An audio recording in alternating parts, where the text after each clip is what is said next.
멈추는 순간 하네라가 숨겨둔 가짜 이름은 끝나는 게 아니라 모든 사람을 같이 끌어내릴 폭탄이 되는데요. 하네라는 차정원을 병원 로비가 아닌 건양그룹 본관 지하의 오래된 비상계단 쪽으로 불렀습니다. 하네라는 원래도 사람 눈을 피하는 동선에 강했는데요. 오늘은 더 그랬습니다. 차정원은 엄마 하네라를 따라가면서도 발끝이 자꾸 멈칫했어요. 엄마를 믿고 싶다가도 엄마가 자신을 또 통제하려는 것 같아서요. 차정원이 먼저 입을 열었습니다. 엄마 또 숨기는 거죠. 이제는 진짜 그만하고 싶어요. 하네라는 대답 대신 차정원의 손목을 잡았어요. 세게 잡지도 않았는데 그 손길이 이상하게 차정원을 더 아프게 했습니다. 사랑 같으면서도 도망 못 가게 붙드는 느낌이었거든요. 하네라가 낮게 말했습니다. 정원아, 멈추면 막을 수 없어. 차정원은 숨이 턱 막혔습니다. 이 말, 이미 여러 번 들었던 말인데요. 항상 그 문장 뒤에는 너를 위해서라는 포장이 붙었고 그 포장 속에는 늘 엄마의 계산이 섞여 있었습니다. 차정원이 떨리는 목소리로 되물었습니다. 뭘 막을 수 없는데요? 엄마가 막아야 할 게 대체 뭐예요? 하네라는 잠깐 눈을 감았다가 떴습니다. 그 찰나에 하네라 얼굴에 한영순이라는 이름의 그늘이 스쳤어요. 차정원은 그걸 놓치지 않았고요. 엄마가 흔들릴 때 나오는 표정, 그건 권력자의 표정이 아니라 도망자의 표정이었습니다. 그때 하네라의 휴대폰이 울렸습니다. 발신자는 구실장. 하네라가 받자마자 구실장이 급하게 말했어요. 부회장님, 기사 나갈 준비 들어갔습니다. 누가 안에서 흘렸습니다. 하네라 눈빛이 바로 얼어붙었습니다. 뭘 흘렸다는 거야? 차정원 상무님 관련 출생 관련 키워드가 떠돕니다. 가짜 수아랑 연결해서요. 차정원은 그 말을 듣는 순간 심장이 꺼지는 느낌이 들었습니다. 가짜 수아. 그 말은 주영채가 예전에 던진 독 같은 단어였는데요. 주영채는 웃는 얼굴로 아주 가볍게 사람 인생을 흔드는 재주가 있었습니다. 차정원은 그 단어를 듣는 순간 주하늘이 했던 말이 떠올랐어요. 정원아, 누가 널 흔들든 넌 내 자리에 서 있어야 해. 하지만 내가 숨기는 게 있으면 그건 약점이 돼. 차정원은 스스로도 모르게 하네라를 밀어붙였습니다. 엄마, 결국 이거였죠? 나 차수하로 살았던 그 시간 다 가짜였다는 거. 하네라는 바로 부정하지 못했습니다. 그 침묵이 대답이었어요. 하네라가 겨우 말을 꺼냈습니다. 정원아, 너는 내 딸이야. 차정원은 씁쓸하게 웃었습니다. 그건 대답이 아니잖아요. 엄마는 늘 그렇게 말하잖아요.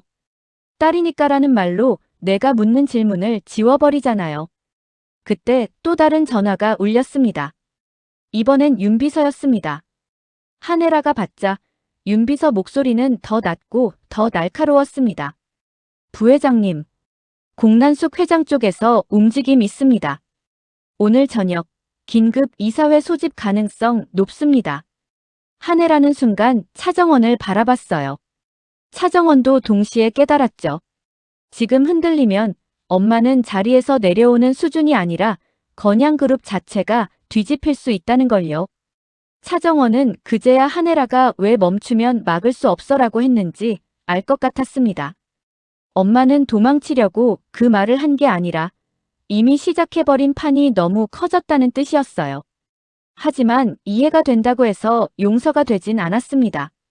차정원은 하네라를 보며 숨을 고르고 더 현실적인 질문을 던졌습니다.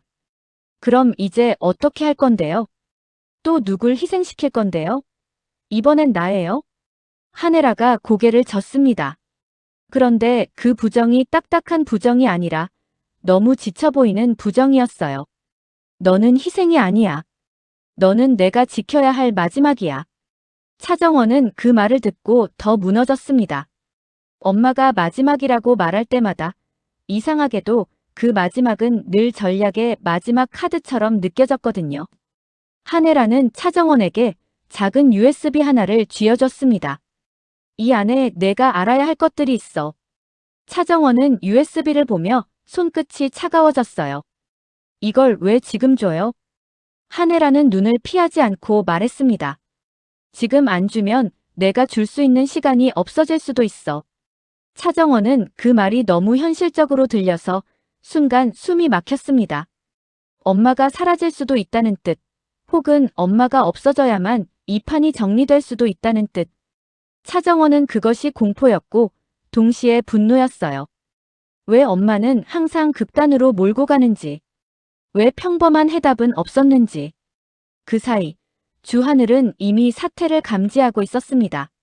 주하늘은 황 실장에게 짧게 지시했어요. 공난숙 라인, 오늘 누가 움직이는지 다 잡아. 그리고 차기범 쪽도 체크해. 황 실장이 당황했습니다. 차기범이요? 주하늘은 담담했는데요. 그 담담함이 오히려 더 무섭게 들렸습니다. 이런 판은 늘 돈이 아니라 서류에서 시작돼. 차기범은 서류를 다뤘던 사람이야. 그 말이 끝나자마자 주하늘에게 문자 하나가 왔습니다. 발신자는 낯선 번호였는데요. 내용은 단 한 줄이었어요. 차정원, 오늘 밤 끝내야 합니다. 멈추면 당신도 같이 무너져요. 주하늘은 그 문장을 읽고도 표정이 크게 변하지 않았습니다. 대신 아주 천천히 입술을 누르더니 속으로 결론을 내렸어요. 누가 협박하는지보다 중요한 건 누가 이 판을 설계했는지였습니다. 그리고 그 설계자에는 진태석이 끼어 있을 가능성이 컸죠. 진태석은 늘 그래왔거든요. 한번 흔들기 시작하면 상대가 숨 돌릴 틈을 안 줬습니다. 한편 진세훈은 차정원을 찾아오고 있었습니다. 진세훈은 차정원에게 직접 연락하지 못한 채 건양그룹 주변을 맴돌았어요. 진세훈은 차정원에게 미안함이 있었고 분노도 있었고 무엇보다 정원이 어떤 선택을 하든 결국 상처받을 것이라는 확신이 있었습니다. 진세훈은 혼잣말처럼 중얼거렸어요. 정원아, 넌 왜 항상 내가 다 책임지려고 해. 그리고 가장 위험한 사람, 주영채도 움직였습니다. 주영채는 조미향을 통해 기자 쪽에 슬쩍 흘렸어요. 직접 나서지 않고 늘 남의 손을 빌리는 방식이었습니다. 조미향은 불안한 얼굴로 말했어요. 영채 씨, 이거 너무 커져요. 건양이 무너지면. 주영채는 웃으며 대꾸했습니다. 무너져야죠. 그래야 내 자리도 생기잖아요. 이쯤 되면 차정원은 선택지가 없어 보였는데요. 차정원은 결국 주하늘을 만났습니다. 차정원은 주하늘 앞에서 USB를 내려놓고 말했어요. 하늘 씨, 나 이제 도망 못 가요. 주하늘은 USB를 보지도 않고 차정원의 얼굴만 봤습니다. 도망가라는 말 한 적 없어. 차정원은 울컥했습니다. 근데 나를 지키는 방식이 늘 계산처럼 느껴져요. 주하늘은 잠깐 멈추더니 솔직하게 말했어요. 맞아. 계산이야. 그런데 정원아, 이번엔 계산이 필요해. 감정으로 움직이면 우리가 원하는 결말이 아니고 남이 원하는 결말로 끌려가. 차정원은 그 말이 차가워서 아팠는데요. 동시에 이상하게도 그 말이 현실이라 더 믿음이 갔습니다. 주하늘은 감정으로 위로하지 않는 대신 살아남는 길을 제시하는 사람이니까요. 그날 밤 공난숙이 긴급 이사회를 열었습니다. 한혜라는 회의실 문 앞에서 멈춰 섰습니다. 손잡이를 잡은 손이 아주 미세하게 떨렸는데요. 그 떨림은 병 때문이 아니었습니다. 한영순으로 살아남기 위해 버렸던 것들이 오늘 한꺼번에 돌아올 것 같아서였어요. 그때 뒤에서 낮은 구두 소리가 들렸습니다. 공난숙이었습니다. 공난숙은 인사를 생략한 채 곧장 말했어요. 한 부회장, 아직 늦지 않았어요. 한혜라 눈빛이 아주 미세하게 굳었습니다. 무슨 말씀이십니까? 공난숙은 마치 오래 고민한 사람처럼 천천히 말을 꺼냈습니다. 차정원, 공식 후계 라인에서 제외하세요. 이번 이사회 안건의 자진 사임 형식으로 올리면 과거 건은 여기서 끝냅시다. 그 말은 협박도 아니고 제안도 아니고 계산서 같았습니다. 한혜라는 바로 대답하지 못했습니다. 차정원 이름이 나오는 순간 눈앞이 잠깐 흐려졌거든요. 한영순으로 살기 위해 버렸던 과거들이 스쳐 지나갔습니다. 그리고 그 모든 걸 딛고 여기까지 올라왔다는 사실도요. 공난숙이 한 발 더 다가왔습니다. 딸은 다시 세우면 됩니다. 자리는 그렇지 않아요. 그 말이 이상하게 가슴을 찔렀습니다. 딸은 다시 세우면 된다는 말. 마치 사람을 부품처럼 교체할 수 있다는 뜻 같아서요. 한혜라가 낮게 말했습니다. 회장님은 저를 어디까지 시험하실 생각입니까? 공난숙은 웃지 않았습니다. 시험이 아닙니다. 선택입니다. 그때 복도 끝에서 이 장면을 우연히 보게 된 사람이 있었습니다. 주하늘이었어요. 주하늘은 둘의 대화를 다 듣지는 못했지만 차정원 제외라는 단어만은 분명히 들었습니다. 주하늘은 바로 황 실장에게 전화를 걸었습니다. 정원 관련 안건 누가 먼저 올렸는지 확인해. 황 실장이 숨을 고르며 말했습니다. 공난숙 회장 쪽 라인입니다. 그리고 차기범 이름이 공동 검토로 올라가 있습니다. 주하늘 눈빛이 낮게 가라앉았습니다. 차기범. 그 이름이 왜 지금 등장할까요?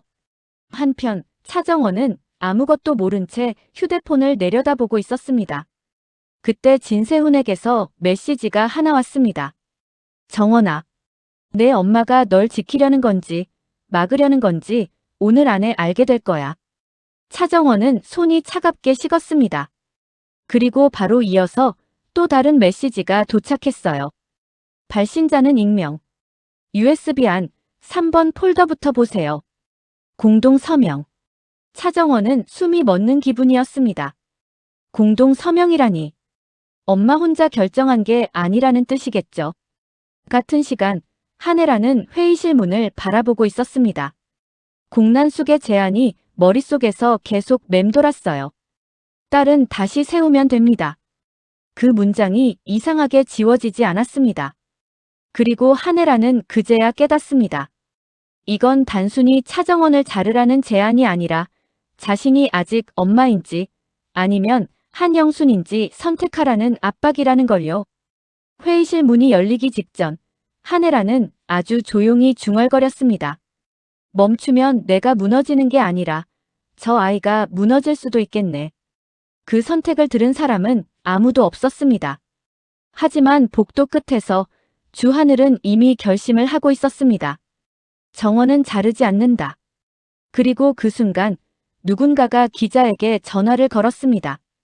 오늘 밤 건양 이사회. 판이 뒤집힙니다. 누가 걸었는지는 아직 드러나지 않았습니다. 다만 분명한 건 이제 이 싸움은 모녀의 문제가 아니라 서명과 이름, 그리고 누가 먼저 버리느냐의 문제로 번졌다는 사실이었어요. 차정원은 회의실 밖 복도에서 엄마 한혜라를 기다렸습니다. 차정원은 엄마가 들어가기 전에 마지막으로 말했어요. 엄마. 한혜라가 돌아봤습니다. 차정원은 한 번 더 숨을 삼키고 가장 잔인한 부탁을 했습니다. 이번엔 나한테도 선택권 주세요. 내가 알아야 멈출지 계속 갈지 정할 수 있잖아요. 한혜라가 아주 조용히 웃었습니다. 웃는데 눈이 젖어 있었어요. 그래. 이제는 내가 선택해. 그리고 한혜라는 문을 열고 들어갔습니다. 문이 닫히는 순간 차정원은 USB를 꽉 쥐었어요. 그 안에 무엇이 있든 이제는 알게 될 겁니다. 하지만 동시에 차정원은 알았어요. 진짜 선택은 USB 안의 진실을 아는 것이 아니라 그 진실을 어떻게 쓰느냐라는 걸요. 같은 시각 진태석은 전혀 다른 준비를 하고 있었습니다. 그는 기자 한 명과 통화를 마친 뒤 조용히 말했습니다. 출생 기사부터 쓰지 마세요. 상대가 놀라 묻습니다. 그럼 뭘 먼저? 진태석은 낮게 웃었습니다. 건양 자금 흐름. 공난숙 라인부터 정리하죠. 잠시 침묵이 흐른 뒤 그가 덧붙였습니다. 한혜라는 흔들면 됩니다. 무너질 사람은 따로 있어요. 전화가 끊겼습니다. 진태석은 혼잣말처럼 중얼거렸습니다. 멈추면 막을 수 없다는 말 그 문장. 누가 처음 쓴 건지 아직 모르죠? 그의 시선은 한혜라가 아니라 공란숙 쪽 자료 위에 머물러 있었습니다. 그때 차정원의 휴대폰이 울렸습니다. 발신자는 진세미였습니다. 진세미는 숨도 안 쉬고 말했어요. 정원 언니, 큰일 났어요. 진태석이 기자들 부르고 있어요. 그리고 그가 말했어요. 오늘 밤 한혜라가 멈추면 더 빨리 터진다고. 차정원은 귀가 멍해졌습니다. 엄마가 했던 말과 똑같았거든요. 멈추면 막을 수 없어. 이 말이 우연일까요? 아니면 누군가가 같은 문장을 퍼뜨리며 판을 한 방향으로 몰고 가는 걸까요? 차정원은 복도 끝 유리창에 비친 자기 얼굴을 봤습니다. 차정원 눈빛은 흔들리면서도 이상하게 결심이 서 있었어요. 차정원은 속으로 중얼거렸습니다. 멈추면 막을 수 없어. 그럼 멈추지 않으면 막을 수 있나? 그리고 차정원은 USB를 주하늘에게 건네지 않고 자기 노트북에 먼저 꽂았습니다. 딱 하나만 확인하려고요. 엄마가 숨긴 진실이 정말로 나를 지키기 위한 건지 아니면 나를 마지막 카드로 쓰기 위한 건지. 차정원은 깊게 숨을 들이마셨습니다. 폴더 목록이 떴습니다. 1번 내부 정리본, 2번 출생 기록 정리, 3번 공동 검토 파일. 차정원은 3번을 눌렀습니다. 파일이 열리는 순간 손끝이 얼어붙었습니다. 서명란에 적힌 이름들, 구실장, 차기범, 그리고 주하늘. 차정원은 화면을 다시 확인했습니다. 오타가 아니었습니다. 검토 완료 주하늘. 그 날짜는 자신이 주하늘과 결혼하기 전이었습니다. 차정원 머리가 새하얘졌습니다. 하늘 씨가 알고 있었어요? 그 순간 차정원의 휴대폰이 울렸습니다. 발신자 주하늘. 차정원은 한동안 받지 못했습니다. 그 순간 화면에 뜬 파일명 하나가 차정원의 손끝을 얼게 만들었습니다. 차정원 차수와 출생 관련 최종 정리본 서명자 구실장. 차정원은 숨을 멈췄습니다. 구실장이 왜 서명자일까요?